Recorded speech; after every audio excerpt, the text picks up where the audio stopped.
오늘은 그리스도인이 사는 법이라는 제목으로 함께 말씀을 보게 됩니다.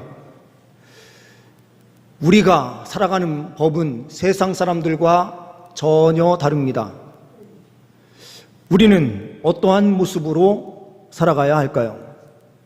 준비된 PPT 내용 한번 보시면은요, 오늘 본문 말씀의 배경이 되는 지역은 골로새인데요. 이 골로새 지역은 동그라미로 빨간색으로 쳐져 있습니다. 한국어로 되어 있는 이 내용들이 좀 있었는데 이게 지역이 좀 잘못 찍혀 있는 것들이 좀 많아가지고요. 골로새 지역 그 바로 옆에 보시면은 에페수스라고 하는 에베소 지역이 있습니다. 이 에베소 지역에서 바울이 복음을 3차 전도 여행 때 복음을 전하게 되고 그곳에서 2년 가까이 2년 약 6개월 정도 되는 기간 동안 말씀을 전하게 돼요. 그래서 제자 훈련을 두란노 지역에서 행하게 되죠. 이 두란노 지역에서 복음을 전하는 그 가운데에서 아마도 이 골로새에 살고 있었던 한 사람이 그 제자훈련에 참여하면서 예수를 진실하게 믿게 된 것 같습니다. 자기의 삶의 터전인 골로새로 다시 돌아가서 그 골로새 교회를 세우게 돼요. 이 사람이 바로 에바브라라고 하는 사람입니다. 이 에바브라라는 사람을 통하여 골로새 교회가 세워지고 그 가운데 아키포 그리고 빌레몬, 우리가 잘 알고 있는 오네시모도 이곳의 출신으로 이곳에서 신앙생활을 이후에 하게 되는 것이죠. 이 골로새 지역은 우리가 보고 계시는 대로 에베소 지역을 중심으로 해서 밑으로 쭉 내려가는 이 해안도로 쪽이 계속해서 말씀을 좀 드리고 있는데요. 이쪽이 밀레투스 학파라고 하는 철학사상이 굉장히 발달되어 있었던 곳입니다. 반대쪽으로 쭉 넘어가면 고린도 지역, 아테네 중심으로 철학은 이오니오 학파라고 하는 학파, 철학 체계가 만들어져 있던 곳입니다. 이제 양대 산맥을 이루고 있는 철학사상이 있었던 곳, 바로 골로새 지역에서도 1장과 2장을 읽어 내려가다 보면 철학을 따르는 사람들이 많이 있었고요. 천사숭배 사상, 그리고 월사, 율법주의로 돌아가려고 했었던 사람들도 많이 있었던 것을 우리는 말씀을 통해서 확인할 수가 있습니다. 이런 철학 사상들에 의해서 사람들이 이단을 자꾸 접하게 되니 바울 사도가 말씀을 기록해서 그들에게 편지로 보내는 내용이 골로새서입니다. 이 골로새서 내려주셔도 좋습니다. 이 골로새서를 받는 골로새 교회들, 이 교회들을 향하여 바울 사도는 가장 먼저 이야기하는 부분이 무엇인가? 바울의 교회론, 내가 생각하는 교회는 이런 거야 라고 표현하는 부분이 있어요. 바로 하나님의 주님의 예수 그리스도의 몸된 교회라고 하는 표현입니다. 주님의 몸된 교회를 이루기 위하여 우리는 어떠한 모습으로 달려가야 하는가? 우리 그리스도인은 사는 방법 자체가 완전히 다른 사람이니 다른 삶을 살아야 된다라는 것이 핵심입니다. 그러면 오늘 본문 말씀을 통하여 첫 번째로 보는 것은 무엇입니까? 우리 그리스도인들이 사는 법은 교회를 위하여 받는 고난을 기뻐한다라는 것입니다. 24절 말씀을 보게 되면 이렇게 말씀합니다. 나는 이제 너희를 위하여 받는 괴로움을 기뻐하고 그리스도의 남은 고난을 그의 몸된 교회를 위하여 내 육체에 채우노라. 근데 이 말씀은 잘못 읽으면 오해 소지가 있어요. 어떤 오해 소지일까요? 그리스도의 남은 고난이 있는데 이 고난을 우리가 받기 위해서는 육체의 수도 생활을 해야 된다. 금욕 생활을 해야 된다. 고난을 채우기 위해서는 고행의 삶을 살아야 된다. 이렇게 이해한다면 큰 오산이에요. 그리고 또 하나의 오산은 무엇일까요?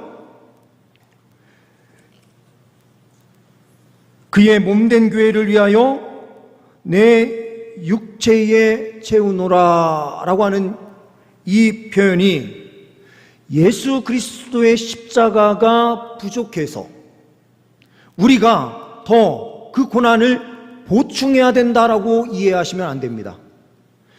여기에서 이야기하는 고난을 그의 몸된 교회를 위하여 내 육체에 채우노라 라고 하는 이 표현은 주님의 몸된 교회를 세우기 위해서는 반드시 고난이 있어야 되는데, 수고가 있어야 되는데, 그 수고를 나 자신이 하기로 결단했다라는 표현이 이 안에 들어가 있는 거예요. 주님의 교회를 세우기 위해서는 쉽게 세워지는 게 아니에요. 누군가의 수고, 고난이 필요해요. 예수님께서 우리를 위하여 십자가에 못 박혀 죽으시고 우리를 구원하시는 그 일은 완벽하게 다 이루어졌는데, 한 사람 한 사람을 변화시켜서 주님의 사람으로 세워내는 그 일은 수고예요. 고난이에요. 우리는 이 사실을 역사적으로도 잘 알고 있습니다. 한국교회가 처음에 세워지기 위해서 어떤 고난의 과정이 있었는지요. 언더우드와 아펜젤러 선교사가 한국에 들어와서 교회를 개척하고 교육사업을 시작하고요. 그리고요, 많은 헌신의 삶을 사는데요. 그 중에 한 사람, 아펜젤러가 목포에 집회를 인도하기 위해서 인천으로 가서 배를 타고 내려가는 거예요. 배로 가는 게 훨씬 더 빨리 가는 길이었기 때문에요. 가다가 목포 쪽에서 큰 파도를 만나고 한 여고생이었는지 학생이 빠져서 허덕이는 것을 보고 있다가 이 선교사가 뛰어들어서 그 여인을 살려내고 이 아펜젤러는 그 바닷가에서 죽어요.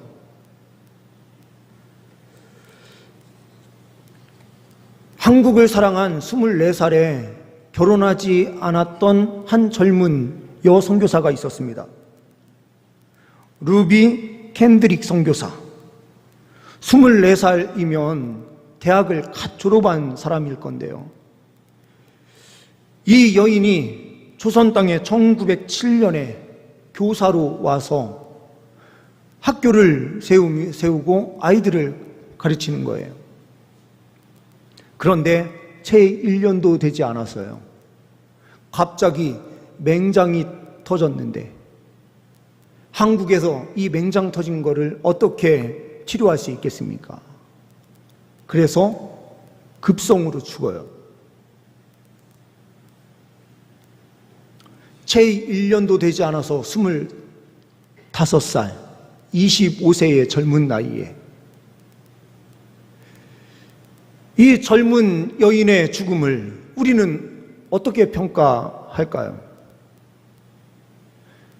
참 쓸모없는 일 했다라고 말할 수 있을까요? 양화진에 이 캔드릭 선교사의 묘지가 있는데요. 그 묘지에는 항상 그 여인 선교사가 가슴에 품고 있었던 말이 그곳에 기록이 되어 있어요. 나에게 1000개의 생명이 주어진다 해도 그 모두를 이 조선 한국에 바치리라 라는 내용입니다. 사람의 죽음, 복음을 위한 헌신, 수고, 그 고난이 있었기에 한국교회가 이렇게 세워질 수 있었던 거죠. 주님의 교회엔 수고와 헌신이 있을 때에 아름답게 세워지는 거예요. 사람들이 볼 때에는 이해되지 않아요. 아니, 저 사람들이 왜 주일날 쉬지도 않고 교회 가서 예배를 드리고 저런 삶을 사나? 여기까지는 그래도 사람들이 이해를 하는데요. 봉사를 한다고 봉사를 하고요, 평일날 나와가지고 전도한다고 전도하러 다니고요 하는 것을 누가 이해할 수 있을까요? 우리 그리스도인들은 세상 사람들과 사는 방법 자체가 다른 거예요. 교회를 위하여 받는 고난을 기뻐하면서 달려가는 인생. 이렇게 하는 이유가 무엇입니까? 로마서 8장 18절 말씀에 바울 사도는 로마 교회에 보내는 편지에 이렇게 기록을 하고 있어요. 생각하건대 현재의 고난은 장차 우리에게 나타날 영광과 비교할 수 없도다. 여기에서 우리가 잊지 말아야 될 것은 현재의 고난은 쓸모없는 것이다라고 말하지 않아요. 현재의 고난이 어떤 고난인가요? 주님 나라를 세우기 위한 수고와 헌신이 있는 고난이거든요. 그 고난이 쓸모없다라고 말하는 것이 아니라 지금 고난을 받는 이 고난보다 고난을 받을 때에 하나님께서는 더 큰 영광을, 그리고 지금 받는 이 고난보다 비교할 수 없을 만큼 더 큰 영광을 주님께서 주실 것이니 그 영광을 추구하면서 나아가라, 이렇게 선포하는 것이죠. 그리스도인이 사는 법, 교회를 위하여 받는 고난을 기뻐할 때에 하나님의 그 영광이 있게 되는 줄 믿습니다. 두 번째로는 오늘 찬양대의 찬양 주제와 똑같은 것입니다. 하나님께서 원하시는 삶을 살아갑니다 라는 거죠. 25절 말씀을 보게 되면 이렇게 말씀합니다. 내가 교회의 일꾼 된 것은 하나님이 너희를 위하여 내게 주신 직분을 따라 하나님의 말씀을 이루려 함이니라. 직분을 따라 하나님의 말씀을 이루려 함. 직분이다 그러면 난 직분 없으니까 이렇게 또 생각하시는 분들이 계실까 봐 또 걱정이에요. 여기에서 직분이다 라고 하는 것은 하나님께서 주신 사명을 뜻하는 것입니다. 교회의 목사, 우리 장로님, 그리고 안수집사님, 권사님, 집사님, 이런 직분을 뜻하는 것이 아니라 하나님께서 주신 사명이 직분이에요. 그리고 우리는 구원함의 은혜를 누리는 순간 성도예요. 이미 성도라고 하는 직분을 우리는 다 받고 있는 거예요. 하나님의 자녀라고 하는 그 놀라운 지위의 자리에 우리는 서 있어요. 그러면 우리는 하나님 자녀다운 모습으로 이 세상에서 살아가야 하는 것이죠. 25절 말씀에 하나님의 말씀을 이루려 함. 우리가 직분을 받았다고 한다면 무엇을 이루어야 합니까? 하나님의 말씀을 이루어야 하는 거죠. 하나님의 말씀을 이룬다라고 하는 것은 하나님 뜻대로 살아가는 인생을 뜻하는 것입니다. 캠브리지 대학에 한 청년이 있었습니다. 이 사람은 찰스 토머스 스터드라고 하는 사람이에요. 준비된 PPT 내용 하나 보시면은요, 이 젊은 캠브리지 대학에 다니고 있었던 청년, 영국의 유명한 대학, 이 대학에서도 이 사람은 탑을 달리고 있었습니다. 1, 2, 3등을 놓치지 않을 만큼 공부도 참 잘하던 사람이에요. 그리고요, 크리켓 운동선수로 전국대회에서도 금메달까지 땄었던 아주 재능 있는 사람이에요. 지금 인도 같은 경우에는 인도에서 성공하는 길은 이 크리켓 운동선수가 되면요, 최고의 대우를 받고 부족함 없이 연봉도 막 몇 억씩 받아가면서 산대요. 인생 역전이 이 크리켓 운동에 달려있다고 하더라고요. 인도에서는요. 영국의 영향을 받았기 때문인데요. 이 사람도 크리켓 운동선수로 그 당시에 곽강을 받을 수 있었던 사람이에요. 그리고 집도 큰 부자였어요. 아버지가 무역을 하고 일을 하면서 엄청난 부를 축적한 가정이거든요. 그런데 이 아버지가 조지 뮬러의 집회에 참여하면서 완전히 변화된 거예요. 성령의 은혜를 받아가지고요, 이 아버지가 예수를 믿으니 이 자녀들도 다 함께 예수를 믿기 시작한 거죠. 그리고 캠브리지 대학에 다니면서 집회에 참석을 하게 되는데 하나님께서 성령의 은혜를 막 부어주신 거예요. 그래서 이 청년은 찰스 토머스 스터드라고 하는 이 사람은 캠브리지 대학에 7인이라는 별명이 붙은 선교사들이 있습니다. 이 사람들과 함께 어디로 가느냐? 중국 선교사로 가요. 중국 선교사로 헌신을 하다가 돌아오는데, 돌아왔을 때 아버지가 소천을 합니다. 그러니 엄청난 재산이 유산으로 상속이 되는데, 이 사람은 그 상속된 대부분의 돈을 어떻게 하느냐? 무디 신학교, 조지 뮬러 이런 쪽, 구제하는 쪽에 돈을 다 그냥 헌물합니다. 그리고 헌금을 하는 거죠. 그리고 구세군 교회 사업에 모든 것을 다 들여서 하나님 나라의 확장을 위해서 사용될 수 있도록 하고, 자기 자신은 아버지의 유언에 따라서 인도 선교사로 가요. 6년을 있다가 몸이 너무 좋지 않아서 몸을 이게 다시 회복시키고 가야 되겠다 해서 다시 돌아와요. 돌아오다가 한 지역을 지나가게 되는데요, 리버풀 지역을 지나가다가 포스터 하나를 딱 보게 됩니다. 그 포스터에는 이런 내용이 글귀가 써 있었습니다. 식인종들도 선교사를 기다린다라는 거였어요. 그 한 구절에 마음이 갑자기 또 뜨거워지는 거죠. 이 사람이 그래서 아프리카 지역 콩고라고 하는 지역에 가서 선교를 하다가 하나님의 부르심을 받아요.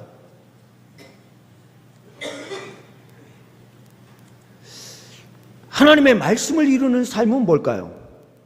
그렇다고 해서 제가 몇 주 지금 이렇게 예화를 들다 보니까 자꾸 이게 다 내려놓는 것만 이야기하는 것처럼 보이거든요. 우리의 삶을 다 내려놓고 선교지에만 가야 선교사가 되는 거 아니에요. 하나님께서 주신 마음을 따라서 헌신의 삶을 우리의 삶의 장소에서 어떻게 살아가느냐, 나의 뜻을 이루기 위한 길이 아니라 하나님 영광을 위하여 살아가는 그 인생이 되어야 된다는 거죠. 하나님 뜻을 이룰 수 있는 저와 우리 모든 성도님들 될 수 있기를 소망합니다. 세 번째로는 그리스도인이 사는 법, 우리의 힘, 우리의 능력으로 사는 것이 아니고요, 세 번째는 성령의 인도하심을 따라 봉사하는 삶입니다. 29절 말씀을 보게 되면은요, 이를 위하여 나도 내 속에서 능력으로 역사하시는 이의 역사를 따라 힘을 다하여 수고하노라. 그런데 무엇을 위한 수고일까요? 28절 말씀을 다시 한번 보시면 28절 말씀에 이렇게 말씀을 하고 있습니다. 우리가 그를 전파하여 각 사람을 권하고 모든 지혜로 각 사람을 가르침은 각 사람을 그리스도 안에서 완전한 자로 세우려 함이니. 어떤 자로 세우기 위해서요? 그리스도를 전파하고요, 그 사람들을 완전한 자로 세워야 된대요. 그런데 우리가 신앙생활 하는데 완전한 자 누가 있어요? 저도 완전하지 못하고 이곳에 있는 우리 모든 성도님도 완전하지 못함을 저는 확신해요. 우리는 항상 쓰러지고 넘어지는 존재잖아요. 그렇죠? 완벽하게 서 있는 사람이 없어요. 그런데 오늘 말씀에 완전한 자로 세우려 한다라고 되어 있어요. 쉬운 성경도 제가 또 한번 찾아봤어요. 그랬더니 쉬운 성경에 이렇게 기록되어 있습니다. 그러므로 우리는 어디를 가든지 어느 누구에게나 그리스도를 전파합니다. 우리가 할 수 있는 대로 힘껏 사람들을 가르치고 바른 길로 인도하는 것은 모든 사람이 그리스도 안에서 성숙한 자로 하나님 앞에 서게 되기 원하기 때문입니다. 이렇게 되어 있습니다. 어떠한 자로요? 성숙한 자로.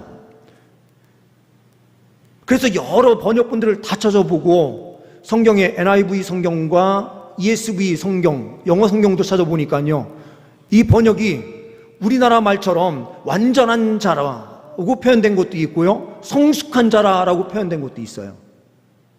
ESV 같은 경우는 성숙한 자로, NIV 같은 경우에는 완전한 자로 이렇게 표현되어 있는데요, 이 완전한 자, 성숙한 자는 어떠한 자를 뜻하는가?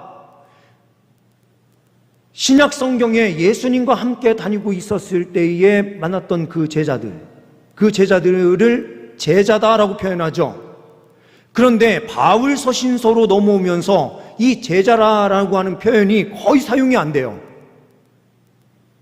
그런데 이 제자라고 하는 표현을 바꾸어 쓸 수 있는 표현이 있는데 그 표현이 바로 오늘 나오고 있는 완전한 자라는 뜻입니다.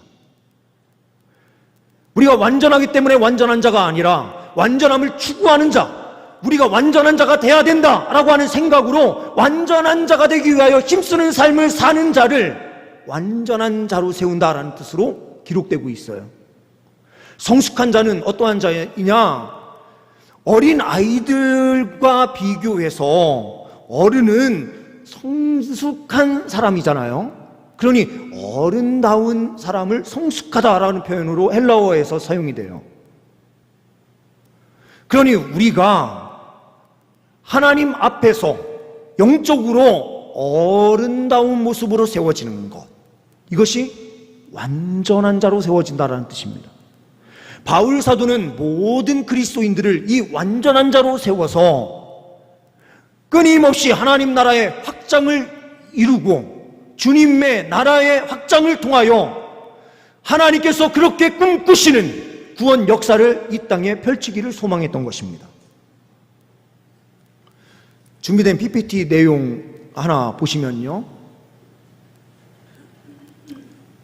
이게 역마차라고 하죠. 운송수단이 다른 게 없을 때요, 증기기관차나 뭐 이런 게 나오지 않을 때요, 미국에서 이동수단으로 쓸 수 있었던 거는 이 역마차였습니다. 이 역마차에 이동을 하면서 가야 되는데요, 사람을 태우는데 이 차에도 1등석, 2등석, 3등석이 있었답니다. 1등석은요, 제일 앞쪽에 앉지 않을까 이렇게 생각이 들고요. 2등석, 3등석이 있는데요, 이 사람들의 역할이 따로 있답니다. 비포장도로를 달려가다 보면 바퀴가 어느 때는 빠지기도 하고요, 빠진 찌개 박살나서 다시 교체해야 되는 일도 있을 수 있고요, 그리고 진탕에 빠지면서 어려움을 겪을 때도 있고요, 물을 건너가는 이런 부분에서 많은 어려움이 있을 수 있는데요, 이때에 1등석에 앉은 사람은 만약에 이게 바퀴가 빠져가지고요, 마차가 움직이지 못할 때요, 1등석 사람은 가만히 앉아 있으면 된답니다. 아무것도 안 하고 그냥 그 자리에 가만히 있어도 된답니다. 2등석은요, 내려서요, 비가 오면 옆에 나무 있는 대로 피해서 서서 있는 사람들입니다. 이 사람들은 비만 피하고 햇빛만 피하고 해서 옆에 가서 그냥 가만히 앉아 있으면 돼요. 3등석에 앉아있는 사람은 뭘 하냐? 마부와 함께 그 빼는 일을 해야 됩니다. 아니면 고치는 일을 같이 도와줘야 돼요. 그런데 마부에게 꼭 필요한 사람은 어떤 사람일까요? 마부는요, 처음에 딱 출발하기 전에 가장 먼저 확인하는 석은 1, 2등석이 아니라 3등석에 누가 앉았는지를 본대요. 안전하게 잘 도착하기 위해서는 3등석에 일 잘해줄 사람이 앉아있을 때 가장 안전하게 빠르게 갈 수 있기 때문에 그렇죠. 한국교회의 모습을 보면은요, 요즘 1등석에 앉아 계신 성도님들이 많이 계십니다. 그리고 2등석에 앉아 계시는 분들은 옆쪽에 살짝 빠져서 그늘에 앉아서 뭐가 이러니 저러니 하면서 잘못된 거 지적하냐고 정신이 없는 이런 상황들이 한국교회에 많이 펼쳐지고 있어요. 마차가 빠져서 그 마차를 끌어내야 되는 일에 막 수고하고 있는 3등석에 있는 그 헌신하고 수고하는 자들은 눈에 안 보이는,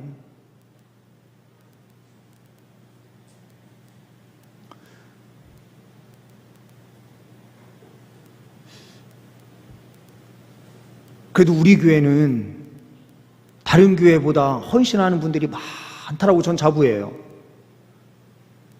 식당 봉사하시는 분들 가운데 허리 아프시고 힘드시고 하는데도 수고하시고 함께 해주셔서 우리가 이렇게 점심 식사도 맛있게 할 수 있는 거죠. 제가 사역했었던 한 교회는 아예 점심시간에 성도들이 봉사를 하지 않습니다. 그 이유는 학교에서 급식을 담당하는 업체가 들어와서 그 시간에 업체가 모든 일을 다 합니다. 성도님들은 2,000원만 내시면 돼요. 그러면 거기에 얼마를 교회에서 보태서 그 업체에 주는 거예요. 봉사할 필요 없습니다. 사람 쓰면 돼요.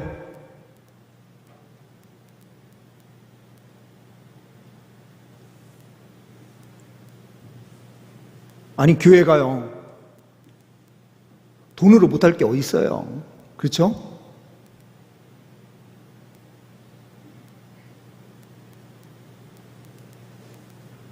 그런데 하나님께서 원하시는 그리스도인들에게 요구하시는 삶은 무엇일까요? 하나님 나라를 위해서 수고하는 헌신을 주님께서는 원하세요. 그런데 이것이 우리의 힘, 우리의 능력으로 수고하는 것이 아니다. 성경은 말해줘요.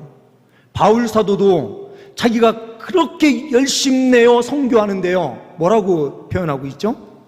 오늘 29절 말씀에요. 내 속에서 능력으로 역사하시는 이의 역사를 따라 힘을 다하여 수고하노라.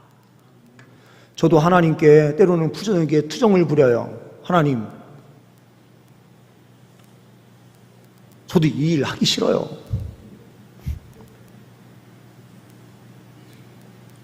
하나님, 저도 편하고 싶어요.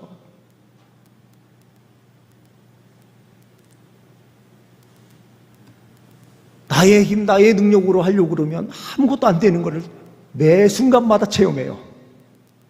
그런데 주님께서 뭐라고 오늘 말씀을 하시고 계십니까? 바울 사도는 이 사실을 확신했어요.